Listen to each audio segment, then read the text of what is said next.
ام المؤمنین مادر ما و شما بی عایشه صدیقه رضی الله عنها چی میگه؟ میگه که رسول الله صلی الله علیه و هیچ وقت کسی را لط نکرده بود. یعنی من که خانمش هستم، مرا هیچ وقت رسول الله صلی الله علیه و لط نکرده بود. بی فاطمه که دخترش بود لط نکرده بود.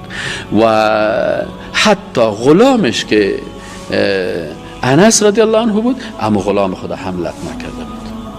پس این مردهایی که مثلا میگه فلانی مرد دست خانم خدا شکستانده، فلانی مرد پای خانم خدا شکستانده، فلانی مرد خانم خودتو لط کرده که چاپای قمچینش در وجود از او باقی مانده، یا امت رسول الله صلی الله علیه و نیست، یا اخلاق نبوی ندارن در منزل خود.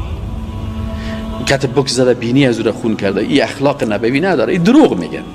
ولو که ریش خدا 1 متر بانه، ولو که لنگی خدا 16 متر بزنه، ولو که کل قرآن هم حفظ کرده باشه، لکن این اخلاق نبوی نداره. چون مادر ما و شما که بی عایشه صدیقه هست، برای ما و شما میگه که رسول الله صلی الله علیه و هیچ کس را لط نکرده بود. و انس رضی الله تعالی عنه چی میگه؟ میگه رسول الله صلی الله علیه و سلم اخلاقش برای ما و شما توصیف میکنه.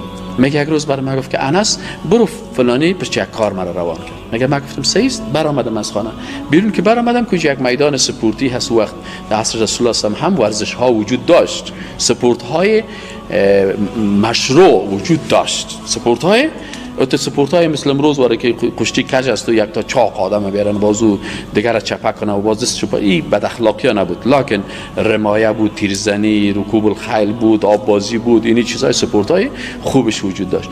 این انس رضی الله عنه بچه جوان است، نوجوان سنش خورده است. ایمه و بیا تو اینجا ایناله چی میگه؟ میگه وقتی که جوانایی که همسنای زنا هستن چی رو خوش دارن؟ سپورت زیاد خوش دارن. میگه وقتی که من رفتم بیرون که میدان سپورتی است، سپورت خوشم آمد و طرف امی چی سر میکنم، طرف همو مسابقه و تراسل میکنم، دست سر شانه می آمد. میگه استاد شد، میگه سر کردم پشت سر این طرف سر کردم که دیدم کی هسته؟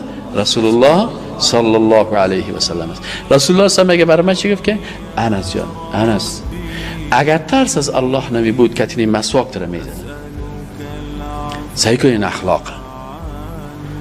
یعنی مسواک اگر مثلا امریکت مسواک بزنه یوگار میشه، اما میگه از ترس الله تره حتی کتی چی نمیزنه؟ کتی مسواک هم تره نمیزنه. یعنی کتی چیزی که حتی کتی مسواک حال که اگه بزنیش اوگار میشه که مسواک اوگار. گفت من از ترس الله تره که از این مسواک هم نمیزنم. یعنی این منتها بفرمایید، این منتها اخلاق چی رو نشان میده برای ما شما؟ رسول الله صلی الله علیه و سلم. این حال یک نفر که اگر یک زیر دست داشته باشه، یا یک مزدور داشته باشه، یا کسی که در خانهش کار میکنه و او رو به یک کار روان بکنه و او بیرون رفته باشه، خدا هم رسول الله صلی الله علیه و چقدر وقت منتظر مانده، خود روان کرده برو فلانی چیز، او دیگه انس رفته قرار در مسابقه دیگه قرار ایستاده است. خدا هم چقدر رسول الله منتظر به اندازه منتظر شده که بالاخره خود چی شده؟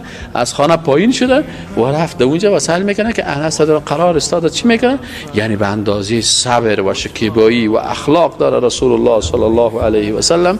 سبحان الله که اگر ما و شما بتونیم این اخلاق رسول الله صلی الله علیه و به خدا بره، کافر اگر چی کنین شما معرفی کنین، اما کافر مسلمان میشه.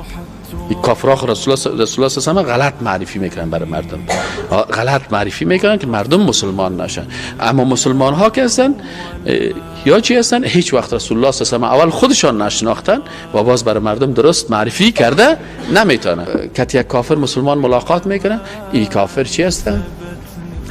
از این اخلاق بد مسلمان از اسلام